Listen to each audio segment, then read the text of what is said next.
Yo, what's up mga kaibigan? Nalina tayo magkwentuhan. Tinamaan ng malas ng Orlando Magic. Ang kanilang star player Paolo Banchero ay tinamaan ng injury, torn right oblique to be exact. Out siya indefinitely at muling titingnan ng medical staff ng Magic matapos ang 4 hanggang 6 na linggo.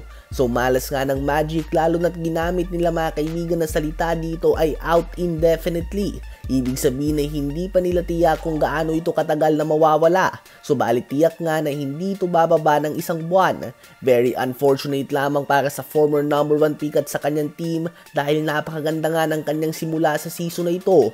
Tila ba gumagawa na nga siya ng next jump patungo sa pagiging isang legit na superstar. Averaging 29 points, 9 rebounds and 6 assists per game sa first 5 games ngayong season. Kasama nga dyan ang 50 points, 13 rebounds and 9 assists performance niya. Isa din ng Magic sa mga inaasahan na magiging contender sa East with the addition of KCP. Ganun pa man parte nga ng pagiging atleta ang mga injury. Dahil din dito ay posibleng hindi siya maging parte ng All-Star team dahil sa matagal na panahon na ipagpapahinga niya. Minor setback nga ito para sa Magic at sa former number 1 pick. Subalit nasa Eastern Conference naman sila at hindi sa West sa sobrang lalim talaga. So asahan na makakabalik din ng Magic sa tamang pwesto kapag nakabalik na si Paolo Banchero sa lineup. Ano ba masasabi nyo tungkol dito? Talagang sasabog naman si Giannis sa inis nito matapos na magtala ng 37 points, 11 rebounds, 4 assists, 1 steal and 1 block on 17 of 22 shooting sa field, that is 77% mga kaibigan, while also having 0 na plus-minus. Ang ending nito ay tinalo ng Memphis Grizzlies ang Milwaukee Bucks sa score na 122-99. Sa game na ito ay umabot din nga sa 31 points ang tambak ng Grizzlies sa Bucks kahit na tuwing naglalaro si Giannis ay tabla ang scoring given na may 0 nga siya na plus-minus.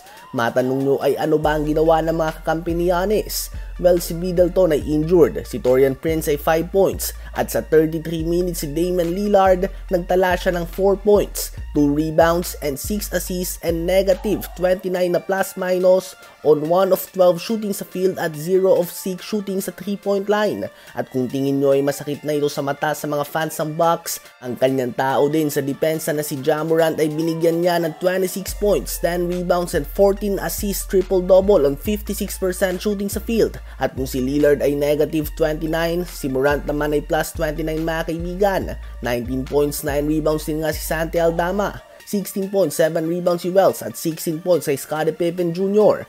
Ang Bucks ay may record na ngayon na 1 win and 4 losses. Yan nga ang worst start nila in the last 14 years. Kapag nagpatuloy nga ito ay hindi na nakakagulat kung humingi ng trade si Giannis, kung saan ang Golden State Warriors nga naunguna base sa mga assets na meron sila. Subalit andyan din nga ang Miami Heat at ang Brooklyn Nets sa may kakayahan na gumawa ng trade. Ano ba ang masasabi nyo tungkol dito?